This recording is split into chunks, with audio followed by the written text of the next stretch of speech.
ցանկացած դեպքին ինչ-որ մի հետք թողում է, մանավանդ ինչը վերաբերում է երեխեքին, շատ ցավալի է։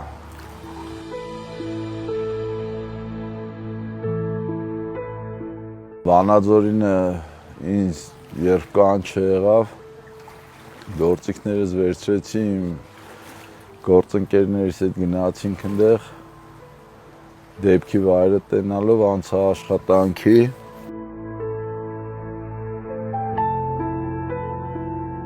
7 տարեկան բալիկին գտա մոտավորապես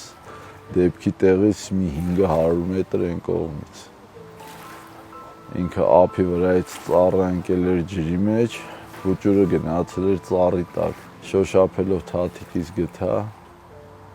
հետո դժվարությամբ հանեցի այդ ծառների այդ ճյուղերի մեջից, սկսեցի արդեն հաջորդի որոնումը։ Տևեց մի քանի օր, 10-11-ին հասնում էի տուն, փորձում եմ քնեմ, դե չեմ կարող։ Սաղ գիշերը պարկում մտածում էի, քարտեզով բացում նայում էի, որտեղ կարա երեխուն պահած լինի, որ ես այդ տեղը նայած չլինեմ, որտեղ է թամ նայեմ, որտեղ բաց թողած կա։ Գետի աշխատանքի ինքնին շատ բարդ է։ Ու անսպասելի, անակնկալ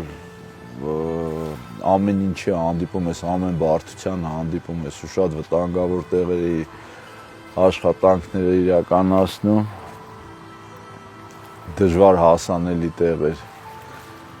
Մեծ քույրիկին 13-ամյա աղջնակին էլի մցրել էր հաստ ծառի տակ, որը որ էլի գետի մեջ ընկած էր ու ավազով ծածկել էր։ Տեղեր կար 5 անգամ, 6 անգամ նայել է։ Ու փաստորեն ավազի տակ, հետո մեշոկներ բան եկել էր ծածկել էր, ավազի տակից կարեցա գտնեմ։ Շունչ սպայելով իջնում փորում էի ավազի տակից։ Բալիկին հանի։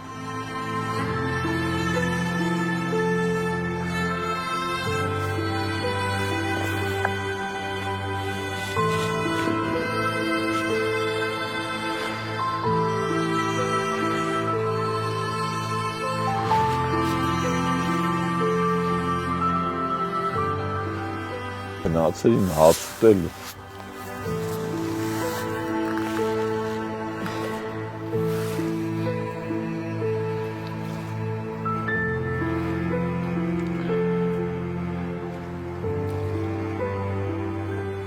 Մելերին որ էթան երեխեք հաց ուտելու տեիցինք օրը։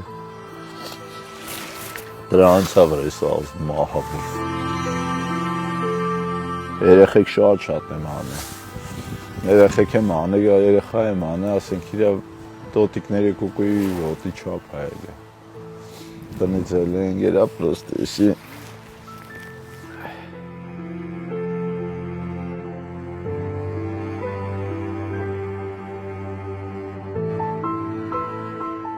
Հերոսի բան չկա, ուղղակի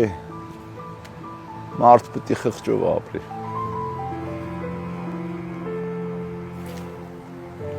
Էդի ես չեմ անում, էդի սիրտս անում։